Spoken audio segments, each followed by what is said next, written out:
She was 12. She grabbed her pink helmet, said she'd be back in 20 minutes, and vanished. No screams, no witnesses, just a silence that lasted 13 years. But then, inside a wall 3 blocks from her house, a renovator found something buried, and suddenly the story wasn't over. The story wasn't. Before we begin, tell me in the comments, do you believe someone can disappear and still be alive inside every person who refuses to forget them? Now take a deep breath and come with me to Missoula, Montana. She was 12 the last time someone saw her. A pink helmet, a turquoise bike with glittery handles, and a sunset that should have never meant goodbye. Her name was Olivia Monroe, and on the evening of July 14, 2009, she left her house in Missoula, Montana, for what was supposed to be a 20-minute ride around the neighborhood. It had rained earlier that day, soft lazy drizzle that left the pavement still dark from the moisture. The trees in the neighborhood dripped gently, like they were crying over something that hadn't happened yet. In the distance, thunder grumbled low and tired, like a warning no one heard in time. The Monroes lived in a modest 2-story home on Walnut Street, just 3 blocks from Greenbrier Park. The kind of neighborhood where kids still played outside, where neighbors waved even if they didn't know your name, and where the worst thing you expected was someone letting their dog poop on your lawn. But everything changed that evening. Olivia had argued with her mom, something trivial, about the dishes maybe, or the TV. No one could even remember anymore. She stomped upstairs, slammed the door, then re-emerged a few minutes later with her helmet, muttering that she was going for a ride. Her dad called after her to be back before dark. A neighbor, Mrs. Whitaker, swears she saw her pedaling past the maple tree on the corner, her ponytail bouncing behind her like a metronome. She said Olivia waved, smiled. That was at 6:38 p.m. No one ever saw her again. For years, the community searched. Volunteers canvassed parks, wooded trails, construction sites. They posted flyers, prayed in churches, lit candles. Ethan, her older brother, was only 17 at the time, and every morning before school, he walked the path she likely took, hoping for some sign. A dropped hair tie, a scrap of her purple hoodie, anything. There was nothing. The police believed she ran away. Her school had reported some behavioral changes, a dip in grades, a poem in her notebook that sounded darker than usual. But anyone who truly knew Olivia, her laughter, her gentleness, her fear of thunderstorms, knew she hadn't run. She'd been taken, silenced. But where? The case grew cold. Her parents split up. Ethan moved away. The pink bike was eventually donated, and her room turned into storage. Time went on, and for 13 years the name Olivia Monroe lived only in whispers. On anniversaries, in old yearbooks, and in the haunted memory of the neighborhood where a girl vanished into the twilight. Until last week, until that sound. It was the thunk of metal against drywall. A renovation worker, remodeling an old Victorian house 3 blocks from the Monroes, swinging a crowbar into a hollow section of plaster. Behind the wall, dust, silence. Pulled out a pink bicycle helmet, faded, cracked down one side, and still bearing a heart-shaped sticker that said, "Live." A room full of men stopped. A flashlight beam caught the dust in the air like frozen snowflakes. One of the workers, Jake Lennox, whispered the name aloud, not even realizing why it came to him, as if some part of the city itself remembered Olivia. They called the police. Forensics confirmed it that same night. It was her helmet. After 13 years, her name returned, not as a memory, but as a question no one could ignore anymore. Where had she gone? And why had her helmet been hidden inside a wall less than 300 yards from her house? Outside, the wind rustled through the sycamores. Rain began to fall again. And across town, Ethan Monroe, now 30 years old, teaching American history at a high school in Helena, picked up his phone. The moment he heard the detective's voice, he knew. Without a word, he packed a bag. The tires of Ethan's car crunched over gravel as he pulled into the driveway of his childhood home. The house hadn't changed. Same faded blue siding, same crooked wind chime on the porch that Olivia once insisted sounded like a ghost laughing. But inside, everything felt smaller. He hadn't been back in almost 7 years. Ethan Monroe was 30 now. Tall, reserved, a little weathered around the edges in the way people are when they've carried a question for too long. He wore simple clothes, jeans, a flannel, sneakers, but there was something heavy about him, not just grief, but guilt. Guilt that had aged like rust.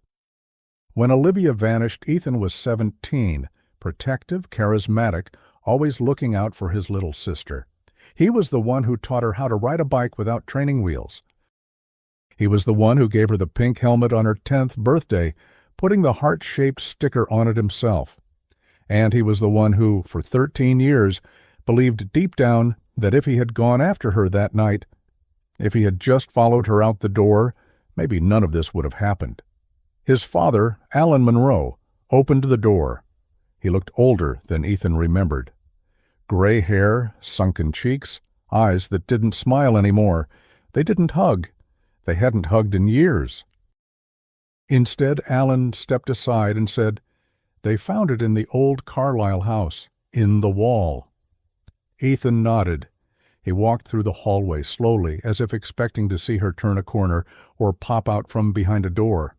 Her absence was still loud here, louder than ever. Her room remained closed, the door untouched, still painted with tiny glitter stars Olivia had stuck on herself when she was 9. He opened it. Inside, time had stopped. The posters on the wall, the stuffed animals, the neatly folded blanket on the bed, all of it was exactly as she had left it. Even her favorite VHS tape, The Parent Trap, was still halfway ejected from the TV stand. A faint trace of lavender lingered in the air. It Olivia's scent. Ethan sat on the edge of the bed and stared at the photo on her nightstand. It was the two of them. She had her arm around him, grinning, cheek sunburned from a day at the lake. He remembered that day. She had lost one of her flip-flops in the water and laughed so hard she snorted. He blinked hard. Then his voice, just above a whisper. "I'm going to find out what happened to you." At the police station, he met Detective Marta Keene. She was in her early 40s, sharp-eyed and calm, the kind of woman who didn't rattle either. She'd been a patrol officer when Olivia vanished and had never forgotten the case, mainly because she had a daughter Olivia's age back then. It was in the wall behind a sealed bookcase, she told the table. House had been vacant for years. Renovators were gutting it when they hit something hollow. The helmet in the photo looked smaller than he remembered. There was no blood, no hair, nothing else, Marta continued. But the wall had been plastered over from the inside. Ethan leaned in. "So someone hid it there." She nodded. "Someone who knew that house well?" He looked at the address. "That's 3 blocks from here."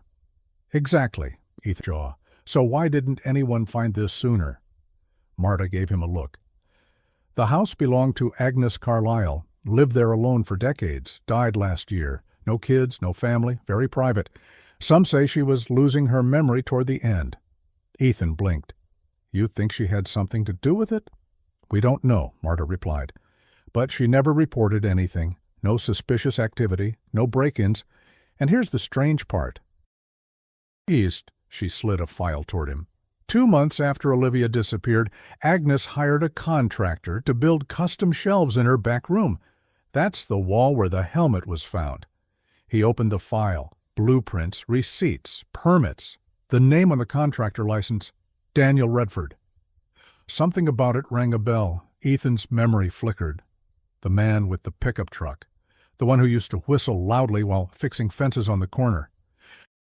Olivia once said he gave her a butterscotch candy. Said it tasted like Halloween. He looked at Marta. "I remember him." "Yeah," she said, "because we can't find him. He disappeared in 2010, 3 months after finishing that job." Later that night, Ethan sat alone in the kitchen reading one of Olivia's old journals. She had always written with gel pens in purple or blue ink. Her words were playful, full of imagination. But near the end, her entries grew shorter. Distant, one caught his eye. "I don't like going past the yellow house anymore. I think someone's watching me. He knows my name." The yellow house. That was the Carlyle house. He shut the journal, heart pounding, and for the first time in years, Ethan didn't feel powerless. He felt something stir, something old and raw. He wasn't just going to grieve anymore. He was going to investigate. It started with the film. On the third day after returning to Missoula, Ethan was digging through boxes in the attic when he found it. Olivia's old camcorder, a chunky silver Canon with a flip-out screen and tiny buttons, still tucked inside a rainbow-striped case that she carried everywhere in the summer of '09. It smelled like dust and vanilla lip balm. He clicked the eject button. There was a tape inside. Downstairs, he connected the camera to an old TV with a tangle of cables and pressed play. The screen flickered to life with static, then color. Blurry at first, until it adjusted. Olivia's voice. "Testing, testing. This is Liv Monroe, and I'm about to beat my personal speed record from our mailbox to the top of Maple Hill." The camera pointed at her bike tire for a second, then up at her. She wore the pink helmet. Behind her, the Monroe house, vibrant, alive. Ethan sat still, barely breathing. The next few minutes were Olivia's point of view, riding, laughing, yelling, "Way!" as she zipped past trees, fences, the corner store. Then, toward the end, the footage jumped, a few frames distorted, and suddenly she wasn't filming the ride anymore. The angle had changed. She was walking. The camera jerked and dipped like it was held low and clumsily. The audio was faint, muffled by wind, and then a voice, low, male, just one word. The video cut. Ethan's blood went cold. He took the tape straight to Detective Marta Keene. She watched it in silence, rewinding it frame by frame. At the last second before the footage ends, Olivia's face appears again, only for a moment. But her expression, it wasn't playful. It was terrified. "Where did you find this?" Marta asked. "In a box with her stuff. It's from the week she vanished." Marta made a copy and sent it to forensics. If this was recorded after she left that night, and if that man was filming, she was taken, Ethan finished, and she was still alive when that camera was rolling. Marta leaned back in her chair. "This changes everything." A day later, new evidence surfaced. Jake Lennox, the contractor who found the helmet. "You need to come see this," he said. "Now." Ethan met him back at the Carlyle house. The inside had been stripped down to studs and floorboards. Jake led him to the basement. "I was taking out the old paneling when I noticed this," Jake said, pointing to a wooden beam behind the staircase. "See that discoloration?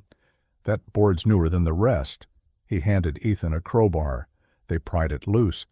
Inside was a narrow gap between the walls, dark, dusty, and at the very bottom, buried beneath old rags and plaster chunks, was a plastic container wrapped in duct tape. Ethan opened it. Inside, a pair of pink shoelaces, a torn corner of a photograph, a button with a smiley face, and a small notebook. The cover was faded, but he recognized the handwriting immediately. It was Olivia's. He opened it carefully. Inside, the pages were covered in short sentences, most written in shaky, frantic letters. "He locks the door from the outside. I think he watches me when I sleep. Today I heard someone upstairs. I wanted to scream. She brought me soup. She told me not to cry so loud." Ethan read the line again. "She brought me soup." His heart began to race. "She was never alone," he whispered. Ethan and Marta sat in the police archive room for hours, reviewing the files from 2009. One detail had always bugged Ethan, even back then. Mrs. Carlyle had reportedly told officers that she didn't know the Monroes well, that she mostly kept to herself. But Ethan remembered her voice, remembered her cookies, remembered Olivia waving to her across the fence. "She was nice," Olivia said, "but her house smells weird." Buried in the report, Ethan found something else. A neighbor, Mrs. Blum, had reported seeing a young girl in the Carlisle backyard 2 days after Olivia went missing. The police followed up, but Mrs. Carlisle said it was her great-niece visiting from out of town. They didn't press further. Now Ethan was wondering if that great-niece had ever existed. Marta secured a warrant and brought in a forensic team to comb through the Carlisle house again. This time they found more. Behind a false panel in the attic, tucked inside an old suitcase, they discovered clothes, child-sized, early 2000s styles, and a blanket embroidered with the name Liv. The attic smelled of mildew and age, but underneath, something else, something sweet. The same scent that had lingered in Olivia's bedroom. Ethan picked up the blanket and buried his face in it. The smell was faint, almost gone, but it was there. "She was here," he said, "for a long time." Marta looked at him.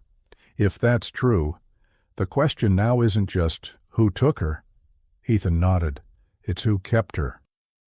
A few days later, Ethan got a message on Facebook. The profile photo was blank. The name said only M. Redford 47. The message read, "You don't know what really happened. I tried to stop her. I was just the builder." She said she was helping, but she locked the door, over and over. "I left because I couldn't stand it." Attached to the message was a photo, a grainy shot of Olivia's camcorder, taken in what looked like the attic, the same floral blanket underneath. Ethan's hands trembled. He replied instantly. "Where are you? Please, talk to me. Tell me everything." The profile disappeared an hour later. At midnight, Ethan sat alone at the kitchen table, the tape rewinding again and again. The sound of the mechanism filled the room like a heartbeat. He kept going back to one moment and the man's voice. It wasn't a warning. It wasn't even threatening. It was tired, like someone trying to hush a child who was crying too loud. He remembered what Olivia had written. "She told me not to cry so loud," which meant the man and the woman weren't the same. And maybe, just maybe, Daniel Redford hadn't been the captor. Maybe he was the one trying to help. And if that was true, then someone in Missoula still knew exactly what had happened to Olivia Monroe. Ethan knew where he had to go next, the county archive. Missoula's public records building smelled like yellowed paper and air conditioning from the 1980s. Scrolling through property records, permit applications, and city inspections tied to 403 Willow Lane, the Carlisle residence. He found it. June 23, 2009, just 3 weeks before Olivia vanished. Permit filed by Agnes Carlisle. Interior wall restructuring, attic storage expansion. Contractor, D. Redford Construction. There was also a note. Door frame added between attic and north closet. A door that, according to the renovation blueprints, wasn't supposed to be there. Ethan snapped a photo of the page. Something was wrong with the layout. The door was marked on the blueprint, but in the house, it no longer existed, or had been sealed. He drove straight to the house. Jake Lennox let him in. "You find something?" "I think there's another hidden space in the north wall of the attic." They climbed the stairs, flashlights in hand. The attic creaked under their feet, the insulation hanging like shredded cobweb. Ethan pointed to the corner where the old suitcase had been found. "Right here, behind this panel." Jake pried it on. The flashlight beam cut through decades of dust and shadows, revealing a narrow passage, maybe 4 feet wide. Inside, a rusted cot, a bucket, and on the floor, a crumpled drawing. It was a child's stick figures, a house, and a red X drawn over a small face. Ethan's heart shattered. Jake whispered, "She was locked in here." And for a moment they both stood in silence, listening to the ghost of her fear still trapped in those walls. Back at the police station, Marta called Ethan into her office. "We found a new lead," she said. "A woman named Clarissa Yates. She worked as Agnes Carlisle's home health aide for 6 months in 2010. She just came forward." Clarissa was in her 50s, soft-spoken, with deep lines around her mouth that suggested years of regret. "She told me once," Clarissa said, "that she had a secret living upstairs. I thought she meant a cat or something, but she laughed afterward and said, 'No, dear. Something smaller, something with eyes like mirrors.'" Clarissa also remembered something else. "She used to cook 2 meals every evening. I asked her once why. She said, 'I eat with the dead. It's a habit now.'" Marta frowned. "Did you report it?" "I thought she was senile, Clarissa." "I'm not so sure." That same night, Ethan returned to Olivia's journal. He began noticing things he hadn't before. Page numbers skipped. Certain letters were darker, like they'd been written harder, more deliberately. He spread the pages on the table and began to look for a pattern. Then he saw it. One word repeated on every third page: trap. Sometimes it was in the margins, sometimes hidden in the middle of other sentences. It wasn't accidental. Olivia had been trying to leave a message. He flipped to the last page, the final sentence before it cut off mid-line. "If I ever get out," he said. Nothing more.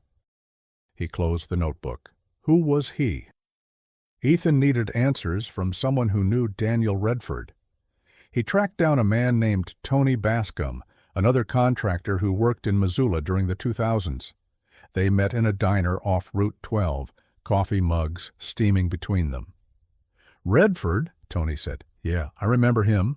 Quiet guy. Good with his hands. He did odd jobs for old folks mostly. Was doing a long remodel on that Carlisle place. Then disappeared. Vanished." Tony leaned in. "He told me once, around late 2009, that something in that house wasn't right. Said he heard crying from the attic, asked Agnes about it, and she told him never to go up there again." Ethan swallowed. "And he listened?" Tony shook his head. "For a while, but then he started asking around, said the layout of the house didn't make sense. Then he packed up and left town. Said he was heading to Washington. Never heard from him again." Ethan pulled out his phone and showed Tony the message from the deleted profile. Tony nodded. "That's him. That's his writing." There was still a chance Daniel was alive, and if he was, he might be the only one who knew the truth. Marta's team tried tracing the IP address from the deleted Facebook account. It had pinged from a motel Wi-Fi network near Spokane, Washington, but the records were scrambled. The trail went cold. Frustrated, Ethan turned to something else. The missing piece of the photo found in the container behind the stairs. He took it to a specialist who worked with photo restorations. It was a small triangle of a larger image, part of Olivia's face, and the edge of a frame behind her that looked like a fireplace. 2 days later, the rest of the photo surfaced, buried in a sealed envelope inside Olivia's old jewelry box, the last place anyone thought to look. The full picture was chilling. It showed Olivia sitting on the floor, barefoot, pale, holding the pink helmet in her lap. Behind her, the fireplace in the Carlisle basement. To the right, a hand resting on her shoulder, and next to it, barely visible, a woman's shoe, brown, worn at the toe, Agnes Carlisle's. Ethan stared at it for a long time. He thought about all the times Agnes waved at Olivia over the fence. The cookies, the smiles. It had all been a lie. Then something unexpected. Ethan received a letter in the mail. No return address. Inside, a newspaper clipping from 2013. A missing persons report. Daniel Redford, age 42, last seen in Spokane. And beneath it, scribbled in pen, "He tried to tell you, now it's your turn." No signature, no explanation, just silence. Ethan placed the clipping on the table next to the photo of Olivia, and then for the first time since the investigation reopened, he allowed himself to ask something out loud. What if she got out? The idea hit like a wave.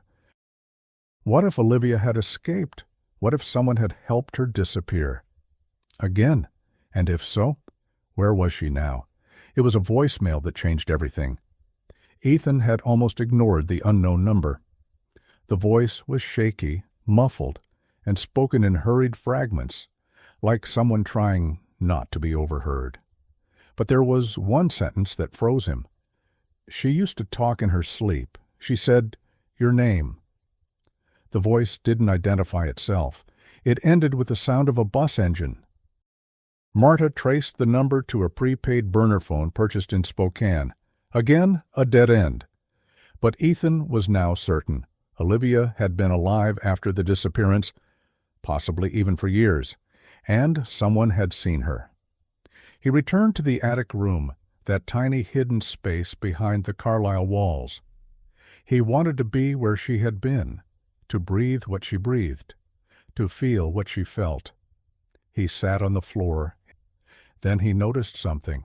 The walls had been scribbled on. Not obvious drawings, but carvings, faint and small, in the wooden panels beneath the wallpaper. He peeled a strip back, and there it was. A name, Liv, carved again and again. And beneath it, a message in jagged capital letters. I tried to leave. She found me. I never saw him again. Ethan touched the words with trembling fingers. She had tried, and someone had stopped her. The pronoun, she. Always she. That night Marta called with news. I got a hit from the National Missing Persons Database. What? A Jane Doe, found in 2014 in Billings, Montana, about 5 hours east. Ethan's stomach twisted. Tell me.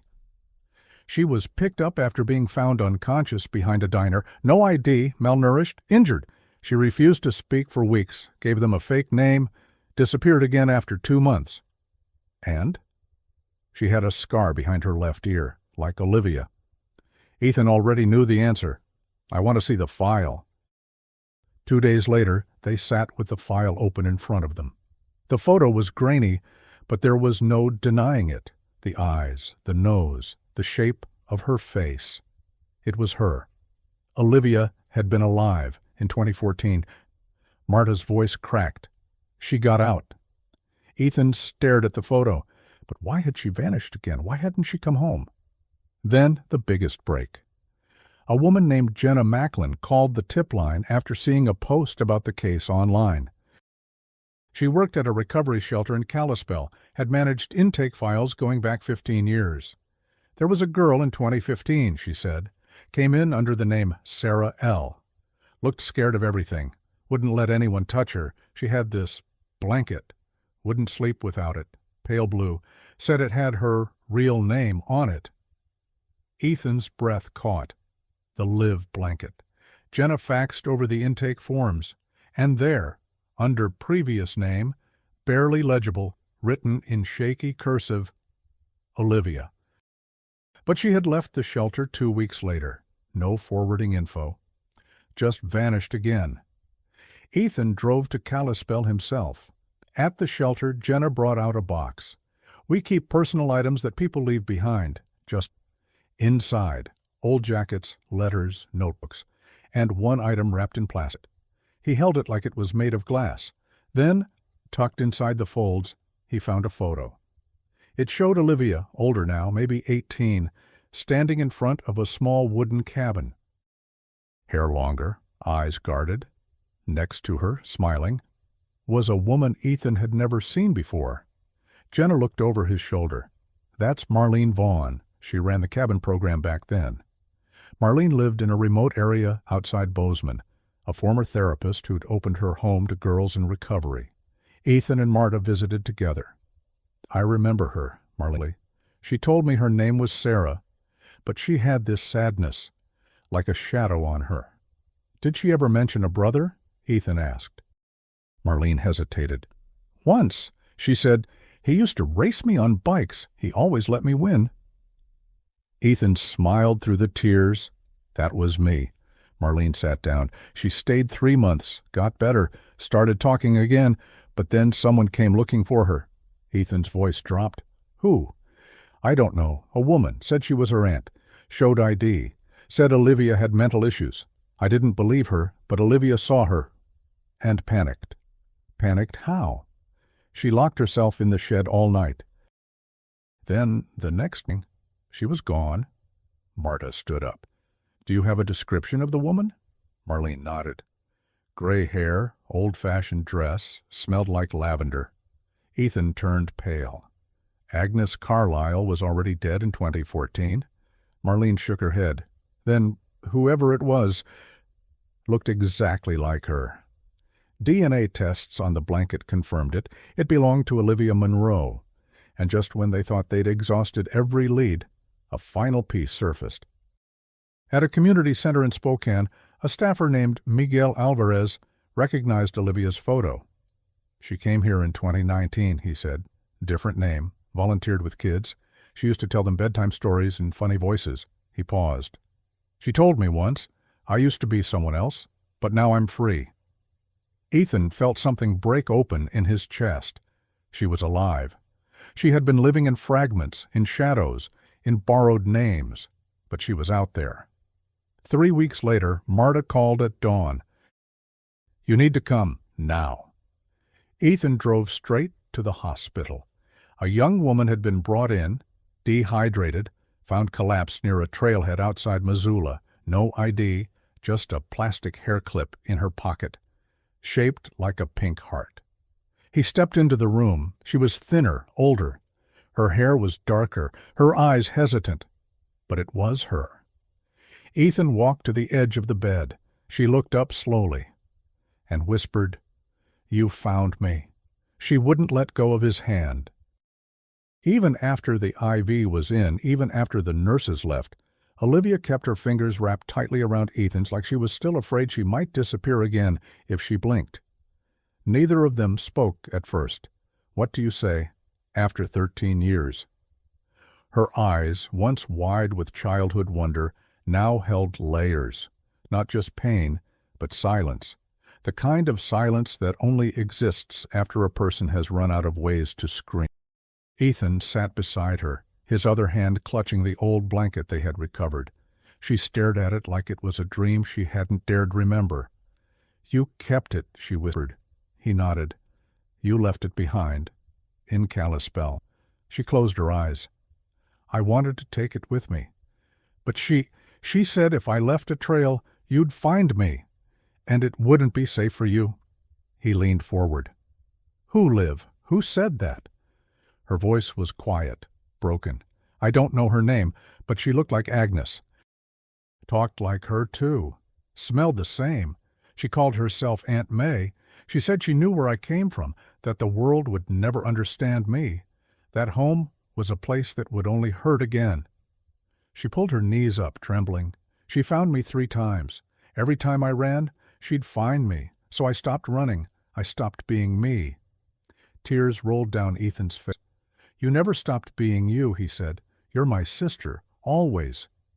She looked at him, voice cracking. Why didn't you come for me sooner? He felt those words like a knife. I tried, Liv. I swear to you, every day, I never gave up. I followed every rumor, every false hope, every empty lead, but you were always just out of reach. She whispered, I waited. He broke. He leaned forward and hugged her. Fragile, slow, like hugging a ghost. But she hugged back, tight, alive. Over the next few weeks, Olivia stayed at the hospital. She met with trauma counselors, underwent physical therapy, and slowly, painfully, began to tell her story. She had been taken the night she left for her bike ride. Daniel Redford had tried to help her. He heard the screams from the basement during a remodel job. He slipped her water, food, even a flashlight once. But when Agnes found out, she turned on him, said she'd ruin him if he told, so he ran. Olivia was moved deeper into the house. Sometimes Agnes was kind, bringing her books. Other times she was terrifying, ranting about cleansing and protection from the world. Eventually, Olivia escaped one night while Agnes was asleep. She walked 5 miles barefoot to a gas station, begged for help, gave a fare, and so began her life as Sarah, then Lexi, then Emily, then nothing. She never stayed anywhere long. Every time she began to feel safe, the lavender smell would return. On a scarf, a woman's coat, a room. And she'd run again. She wasn't sure if it was paranoia or if someone truly had been following her all those years. But what mattered now was this: she wasn't alone anymore. The media exploded when the story came out. Girl missing since 2009, reunited with brother in stunning twist. Olivia Munro found alive after 13 years of silence. Brother never gave up, the search that changed everything. People from across the country wrote letters. Survivors of abductions, families who never got closure, teachers who had taught Olivia before she vanished, even strangers who had volunteered in the first weeks of the search. But the most emotional moment came privately, when their father, Alan Munro, walked into the hospital room. He had aged 20 years in 13, gray hair, trembling hands, guilt like a second skin. He stood at the door for a long moment. Then Olivia whispered, "Dad?" And he collapsed into her arms. Neither said a word. They didn't need to. Ethan decided to sell his home in Helena and move back to Missoula. He didn't want to miss a single day now. He made Olivia pancakes every morning. Sometimes they ate in silence, sometimes they talked for hours. Slowly, piece by piece, she began to laugh again, not like before. One day she brought out a shoebox of sketches, pages filled with the attic, the hiding places, the faces of strangers she'd seen in passing, a crude map of Montana drawn from memory, and in the center of every page, a pink helmet. Ethan framed one of the drawings, hung it in the hallway. A reminder of what had been lost and what had somehow miraculously returned. Marta Keene was promoted. But before leaving, she visited Olivia one last time. "I'm sorry we didn't find you," she said. Olivia smiled faintly. "You didn't stop looking." That was enough. The case of Agnes Carlisle was closed officially as posthumous psychological containment and captivity. No charges could be filed, but the state issued a formal apology to the Munro family. And Daniel Redford? They never found him. But a letter arrived in the mail. No return address, no signature. Just 6 words written in careful print. I'm glad she made it out. Some stories don't end with justice. Some end with survival. 13 years after Olivia Munro vanished from a quiet street in Missoula, Montana, the world finally knew the truth. But the truth wasn't a courtroom sentence or a grand reveal in front of cameras. It was a face, weary, scarred, but still here. It was the sound of a voice saying, "You found me." And the silence that followed, a silence filled not with grief, but with breath, with presence, with something that had been stolen and now. In the months that followed her reappearance, Olivia chose to stay quiet publicly. No interviews, no talk shows.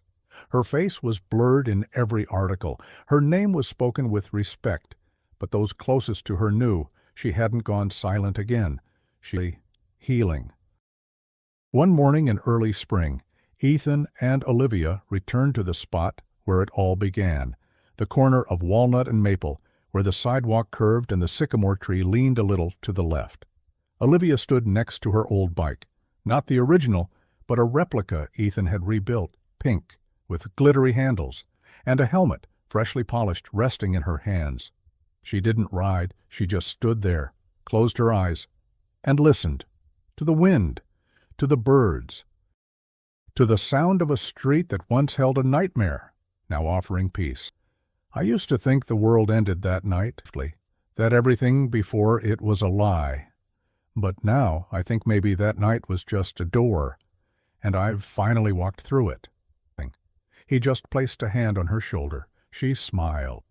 And for the first time since she was 12, Olivia Munro stepped back onto a bike, slowly, carefully, and pedaled down the street, not to run.